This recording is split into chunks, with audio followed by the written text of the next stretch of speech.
मी महाराष्ट्रातल्या तमाम जनतेला ही विनंती करतो, केंद्र सरकारने वारंवार आपल्याकडे पुरेसं पेट्रोल डिझेल आहे हे सांगितलेलं असतानाही अनेक शहरांमध्ये विनाकारण लोक रांगा लावून अधिकचं पेट्रोल भरून घेत आहेत। अशा प्रवृत्तीमुळे टंचाई निर्माण होते, कारण डिमांड आणि सप्लाय याच्यावर ज्यावेळेस स्ट्रेस येतो त्यावेळी अनेक अडचणी तयार होतात।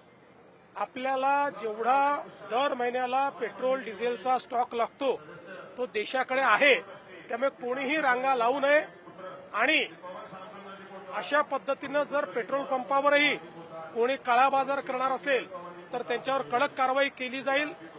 यासोबत काल एक अजून गोष्ट केंद्र सरकारने सांगितलेली आहे की आपल्याकडे खताचा भरपूर साठा आहे, काही लोक त्याचीही काळाबाजारी करण्याचा प्रयत्न करतायत। आम्ही आढावा घेतला असता गेल्या 3 दिवसांमध्ये डीएपीची खपत 70% वाढलेली आहे। नेहमीपेक्षा आम्ही मागच्या वर्षीची या दिवसांमध्येच जेव्हा त्याची तुलना केली तर असं लक्षात येत आहे की कुठेतरी या संदर्भात पॅनिक बाईंग होत आहे। त्यामुळे तोही साठा दरवर्षी आपल्याला लागतो तेवढा आपल्याकडे मिळणार आहे।